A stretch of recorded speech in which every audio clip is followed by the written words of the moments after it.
네, 김준호의 뉴스 정면 승부 4부에서는요. 내란 특검을 취재하고 있는 단독 전문 기자 뉴스토마토 김태현 기자와 함께합니다. 안녕하세요. 네, 안녕하십니까, 김태현입니다. 네, 굉장히 오랜만에 얼굴을 봅니다. 그렇죠. 네. YTN 출연은 한 5년 만인 것 같고요. 아, 그러세요? 네. 변호사님과는 한 3, 4년 만에 본 것 같습니다. 다 지난 정권 얘기네요. 그렇습니다. 그 전 정권인가요? 모르겠습니다. 예. 네, 좀 가물가물한데 어쨌든 앞으로 이렇게 매주 좀 얼굴을 뵙는 것으로 하겠습니다. 첫 번째 소식부터 보죠. 오광수 전 민정수석 사임. 네. 네. 일단은 민중기 특별검사팀의 사임서를 제출했습니다. 오광수 변호사는 통일교 한학자 총재 변호인단에 합류를 했었는데요. 논란이 된 지 사흘 만에 지금 사임을 한 겁니다. 네. 그래서 오늘 법무법인 대류가주, 그러니까 오광수 변호사가 속해 있는 그 로펌에서 오광수 변호사가 오늘 민중기 특별검사 측에 사임서를 제출하고 한학자 세계평화 통일가정연합 총재 변호인에서 사임했다고 밝혔습니다. 네. 뭐 논란 끝에 사임한 경우가 가끔 있었죠. 예전에 뭐 그렇습니다. 김영현 처장도 그런 적이 있었고 뭐 있는데 좀 그만 좀 하셨으면 좋겠다는 생각도 들고. 네. 근데 이번 특검 같은 경우에는 네. 사실 국민들의 염원이 좀 모여서 만들어진 특검인데 네. 이렇게 정관 논란이 나온다는 것 자체가 너무 부적절한 것 같습니다. 근데 지금 한학자 총재 같은 경우는 뭐 4대 법인 뭐 법무법인 4개를 선임했다 뭐 이런 보도가 있는 것 같은데 그중에 그렇죠. 하나가 그럼 대류가주인 건데 그러면 오광수 수석이 사임을 한 겁니까? 대류가주도 아예 사임을 한 겁니까? 일단은 오광수 변호사가 사임서를 제출했다는 얘기까지 나오는 거 보면 네. 아직까지 뭐 대류가주가 전체가 다 사임한 것 같지는 않고요. 네. 그리고 대류가주뿐만 아니라 다른 이제 대형 로펌들도 거론이 되고 있는데 네. 뭐 예를 들면 이제 태평양이라던가 뭐 그런 곳들도 여전히 이제 변호를 하고 있는 것으로 보입니다. 네. 근데 지금 또 그 민중기 특검 같은 경우에 이제 배석 판사였던 분이 변호인으로 해가지고 네. 단독 면담을 했다. 뭐 전관 예우 아니냐. 뭐 이런 얘기가 좀 또 보도가 됐어요. 맞습니다. 그래서 이게 이제 정관 예우 논란이 되는 건데요. 사실 그 정관 판사뿐만 아니라 뭐 검찰총장 출신들이 지금 변호를 맡고 있어서 그 부분도 이제 논란이 됐던 거고요. 제가 지난 5월에 또 검찰총장 출신의 그 태평양 소속의 다른 변호사가 네. 사건을 수임하는 것 아니냐 의혹 제기를 했었는데 그 이후에 뭐 김호수 검찰총장 전 검찰총장이 수임하는 것을 보면서 이 통일교 쪽에서 굉장히 그 정관들을 열심히 이제 기용하려고 노력하고 있었구나라는 게 이제 해석이 되더라고요. 네. 이번에 지금 그 민중기 특검을 만난 판사 전관은 민중기 원장의 배석 판사였다는 거잖아요. 네. 그러니까 모시던 사람인 거죠. 그러니까 밑에 있던 사람이는 이렇게 얘기하면 좀 안 맞지만 가까웠던 사람. 가까웠던 사람이고 네. 이분이 또 국내 굴지에 아까 거론된 2, 3위권 대형 로펌에 지금 소속된 거죠? 네, 맞습니다. 네. 그리고 사실 지금 이 경우에는 JTBC가 단독 보도하면서 그 JTBC의 그 통일교 측의 내부 제보자가 제보를 하면서 네. 사실관계가 밝혀진 건데요. 이 외에도 네. 대형 로펌에 이제 소속됐던 특검보나 네. 그 대형 로펌 소속의 변호사가 또 같은 로펌임에도 불구하고 지금 선임이 되고 있다라는 다른 이제 사건에서도 네. 선임되고 있다라는 얘기들이 나오고 있어서 뭐 추가적으로 더 밝혀질 가능성도 있어 보입니다. 뭐 당장에 법적으로 뭐 문제가 있는 것은 아니지만 네.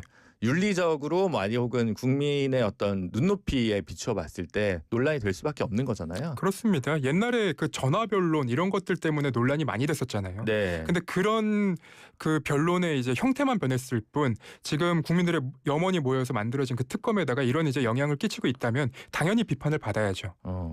태평양. 이 원래 이상한 변호사 우영우에서 이제 한바다로 나오는데 네. 네, 오늘 박은빈 배우 생일인 것 같은데 생일 축하드립니다. 뭐. 그 태평양 하면 네. 사실 윤석열 씨가 아 속했던 잠시 로펌이죠. 있었죠. 잠시 네. 뭐 1년도 안 있었죠 아마. 네. 근데 거기도 워낙 이제 사람이 많기는 해서 네. 그렇긴 한데 어쨌든 뭐 국민들 눈높이에 맞는 행보들이 좀 있었으면 좋겠습니다. 전관 판사나 전관 검사나요. 근데 또 지금 1인 시위를 조직해라라고 뭐라고요? 조언을 해준 사람도 전관이다라는 그렇죠. 보도도 있던데요. 예. 이거 확인된 사실인가요? 일단은 언론 보도상으로는 확인된 사실인 것 같습니다. 왜냐하면 네. 이제 내부 제보자들이 지금 나오고 있기 때문에요. 그 내부 제보자들이 그 내부에서 봤을 때 정말 말도 안 되는 상황이기 때문에 들고 나오는 거거든요. 네. 그래서 정관 그 변호사가 그렇게까지 했다면 이것은 지금 법조계가 장이 섰다라고 이제 표현을 하는 것 같은데. 아, 네, 이제 그런 네. 말을 하죠. 네. 약간 그런 상태가 아닌가. 저 같은 변호사랑은 상관없습니다만. 네. 네. 어쨌든 이게 검찰 개혁 하는데 수사권 기소권이 문제가 아니라 전관 예우 근절을 어떻게 할 거냐를 더 바라는 시민분들이 많을 거라는 생각을 해요. 가끔은. 그렇죠. 네. 네. 근데 그게 또 여러 가지 헌법적 문제나 이런 것 때문에 사실 간단치는 않은데 네. 참 그렇다고 계속 손을 놓을 수도 없는 부분이 아니자. 그러니까 뭐 하여튼 생각이 참 복잡합니다. 그렇죠. 사건 당사자들이 아직도 정관부터 찾아가는 거 보면 그 영향력이 그대로 있는 것 아닌가라고 이제 저희가 생각할 수밖에 없죠. 네, 알겠습니다. 그 내란 특검 얘기로 이제 다시 또 돌아가서 지금 국민의힘 원내대표 행정국에 대한 압수수색 계속 이제 지금 하는데 네. 국민의힘은 농성하고 있고 지금 특검에서는 이 상황에서 지금 어떻게 들여다보고 있는 건가요? 일단은 오후 6시 기준으로 국민의힘이 이 특검에다가 이미 제출하는 형태로 지금 자료를 제출했다고 합니다. 이제 그래서 그래도 정리가 됐네요. 예, 그래서 네. 이제 곽규택 국민의힘 원내수석 대변인이 공지를 했는데요. 국민의힘은 조은석 정치특검, 그러니까 정치특검이라고 이제 이들은 표현을 하죠. 내란 특검을 정치특검이라고 표현하고 있는데 원내대표실 및 원내행정국 압수수색 영장에 대해 기간과 범위, 자료 검색 방식 등에 대한 협의를 통해서 합리적이고 최소한의 범위 안에서 이미 제출 형식으로 자료를 제공했다라고 이제 공지를 했습니다. 네. 다만 근데 이제 저희가 볼 때는 이미 제출이라고 하면 이제 검찰 특검에서 확인하고 싶은 자료까지 다 제출이 됐을까라는 이제 의문은 남죠. 뭐 그거야 늘 남죠. 네. 네. 사실 이게 쟁점은 이제 추경호 원내대표가 이제 언제 알았냐. 네. 그리고 왜 의원총회 장소를 계속 바꿨냐. 네. 이것은 어떤 교감이 깊게 있었던 것은 아니냐. 뭐 이거잖아요. 맞습니다. 네. 그래서 오늘 추경호 그 의원이 네. 이제 긴급 기자회견을 열었어요. 네. 긴급 기자회견을 열어서 한 얘기들을 보면 일단 12월 3일 당일 행적을 본인이 이제 좀 밝혔는데 네. 요약을 하면 그 당시에 이제 민주당이 예산안을 통과시키고 나니까 그에 대한 비판을 하기 위해서 12월 4일에 규탄 대회를 준비하고 있었다. 아, 네. 저희가 그러니까 아까 그 얘기도 했어요. 네, 네, 맞아요. 그 얘기를 하고 네, 있고요. 네. 그리고 10시 56분, 그러니까 12월 3일 10시 56분에 홍철호 당시 정무수석에 전화를 걸었던 것은 어떤 상황인지 알아보기 위해서였고 네. 한덕수 전 총리한테 11시 20분에 전화를 했던 거는 이제 지금 상황이 앞으로 어떻게 전개될 것이냐 뭐 이런 것들을 물어보기 위해서라고 하는데 오늘 긴급 기자회견 내용에서는 사실 저는 이제 관심 갖고 봤던 게 한동훈 전 대표의 책 내용과 얼마나 내용이 맞아떨어지는가였거든요. 아, 네. 근데 그 내용은 없습니다. 아. 네. 그러니까 그때 국회 본회의장에서 추경호 당시 원내대표와 한동훈 대표가 만났는데 네. 그거와 관련된 대화에 대해서는 현재 추경호 원내대표가 별 말을 안 하고 있다. 그렇죠. 그러니까 일단 당시 상황을 두고 보면 한동훈 대표는 자신의 그 저서에서 이게 국회가 통제될 수 있으니 빨리 가야 된다라는 내용을 얘기했다는 것이고요. 네. 근데 이제 오늘 그 추경호 의원이 얘기한 내용을 살펴보면 국회 통제 상황을 살펴보면서 4번 정도 이제 바꾼 것이다라고 하니까 한동훈 그 전 대표의 주장과 추경호 의원의 주장이 양립할 수 있는지는 저는 잘 이해가 안 되더라고요. 네. 지금 그 당시 이제 상황을 짚어보면 국회로 모여라라고 원내대표인 추경호 의원이 이제 얘기를 했다가 중앙당사로 얘기를 했다가 다시 국회 예결특위 회의장으로 얘기를 했다가 다시 중앙당사로 얘기를 이제 하는 건데 네. 본인은 어쨌든 본회의장이 아니라 국회 본청에는 있었고 네. 표결에는 참여하지 않았던 거잖아요. 그렇죠. 네. 그리고 요 근래에 국민의힘 의원들이 이제 새로운 논리를 좀 만들고 계신 것 같은데요. 네. 기자들에게 이제 국민의힘 의원들이 했던 얘기나 아니면 최근에 나경원 의원이 한 얘기를 좀 종합을 해보면 민주당은 내란이 그러니까 비상계엄이 발동이 될 것을 알고 있었다.